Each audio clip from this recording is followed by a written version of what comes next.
She screamed before I even sat down. "He's just a homeless veteran." The words echoed, bouncing off the courtroom walls like accusations fired from a loaded gun. I didn't look at her. I hadn't for weeks. Months, maybe.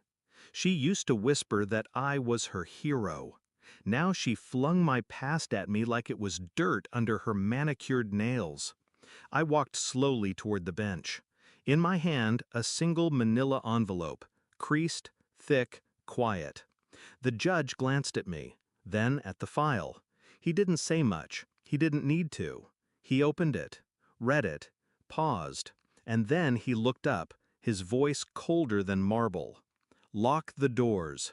The bailiff obeyed. You could hear the deadbolt echo. "No one leaves this room." Her new husband shifted uncomfortably beside her. Her mother's hand trembled around her pearls. And her? She didn't move. She couldn't.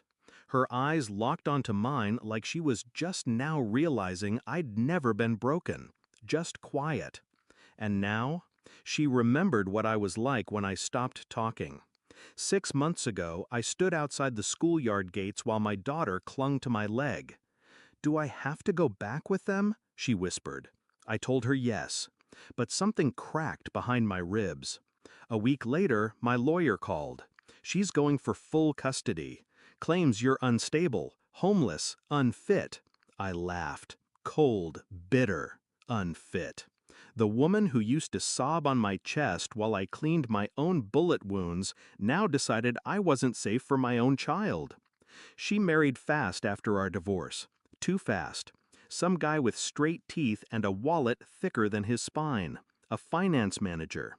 He wore my watch once. Mine. The one my daughter made with beads and dental floss. She didn't even notice it missing. They smiled in every photo. New house, new car, new father for my daughter. I stayed quiet, because noise never wins in court. Truth does. Eventually. I lived out of a borrowed truck, not because I was broke, but because I wanted them to think I was. Let them feel bold, secure. Let them dig their own grave. I documented everything. Photos, phone records, text messages. Her husband had secrets. 2 numbers, one name that kept showing up on both. A client named Eva. Midnight calls, hotel receipts, a second apartment. Her mother had secrets too. She babysat my daughter, then used that time to raid the trust fund I'd set up. The paper trail was buried, but not invisible.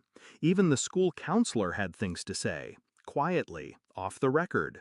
She cries when they pick her up, says she wishes she could stay with you. I nodded, smiled, thanked her. Then I requested full access to the therapy records and paid a forensic accountant, and waited. The report arrived in a plain white folder, stamped, verified, signed, fraud, custodial interference, emotional neglect, infidelity, misappropriation of funds from a minor's trust.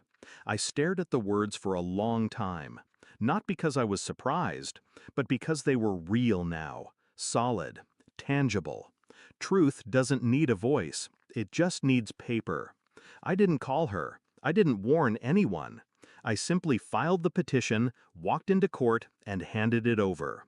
The moment her eyes found the judge's expression, her face changed. That moment, the one where confidence melts into dread, it's quiet, beautiful. She looked at me like I'd spoken a language she forgot she knew, the one I used in war, the one I used before her. The judge read aloud the summary of the findings. Not loudly, but slowly. Each syllable struck like a hammer. Fraud, neglect, deceit. Her new husband stood up halfway through. "Your Honor, this is absurd." "Sit down," the judge ordered. He did. Her mother didn't speak, just pulled her shawl tighter like it could cover her shame. And her? She stared at me, not with anger, with fear. Because I never yelled, never screamed, never fought her in public.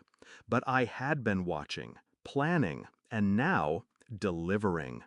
Motion for immediate custody transfer is approved. the judge said, then looked back at her. We'll also be referring this case to the district attorney. Her mouth opened, closed, opened again. She never spoke. There was nothing left to say. Afterward, my daughter sat beside me in the parking lot. We shared a chocolate bar. She smiled. I didn't. She doesn't need to know the truth. Not yet. One day, maybe, but not now. I watched her draw on the dusty window with her finger. Hearts, stars, a stick figure with 2 hands. I'll teach her what truth means. That it doesn't need to scream to be heard. It just needs to be ready. I looked back at the courthouse. Once, that place terrified me. Now, it's just a building. Like a battlefield after the bodies are gone. She'll never forget today, not because of what was said, but because of what wasn't. I didn't take her dignity. I let her watch it collapse. And the final punchline was whispered, not shouted. I was never homeless. I was hunting.